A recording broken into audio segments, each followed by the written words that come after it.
theory of maximum sustainable yield says that a renewable resource that grows logistically should be harvested at half of its carrying capacity. Now, this goes against intuition because you'd think that the harvest should happen when the numbers of crops are largest. But actually, the logistic graph shows that the growth rate has slowed as the number of crops increases. So we actually want to harvest when the growth rate is highest. So first of all, let's find out what the carrying capacity of this crop is.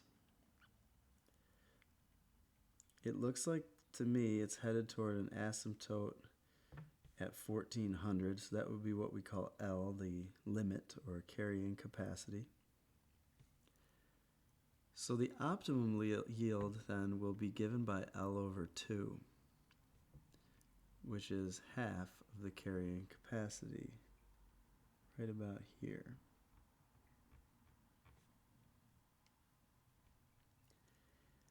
Let's use the graph to estimate the time at which the optimum yield occurs.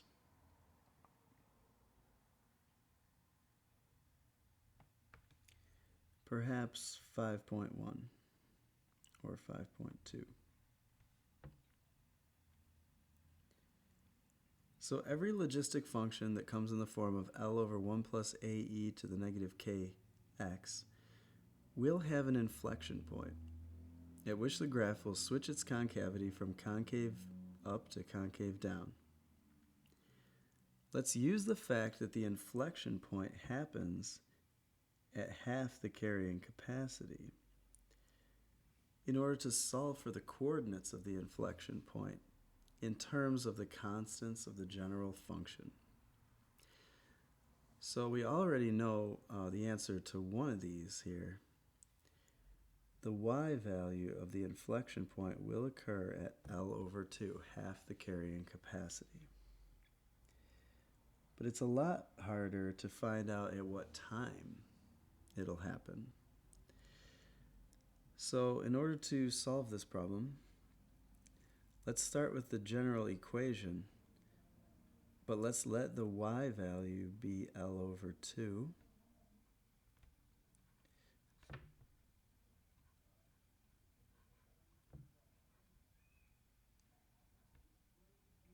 And what we're looking for is we want to solve for x now.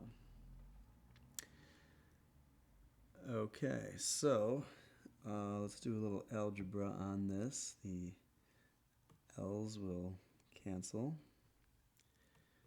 We want to move the x through cross multiplication to the other side.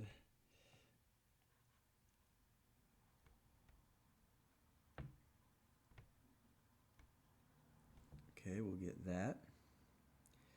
Now we'll want to just subtract and get AE to the negative KX equals 1. And we'll divide both sides by A.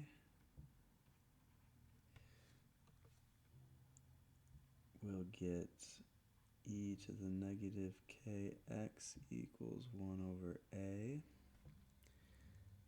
Take the natural log of both sides and get negative kx equals ln 1 over A. And then we can divide.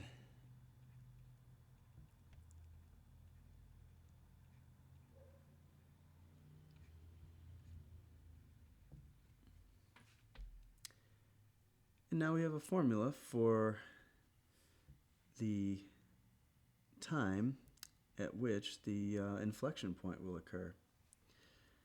So let's see if we can plug that in here.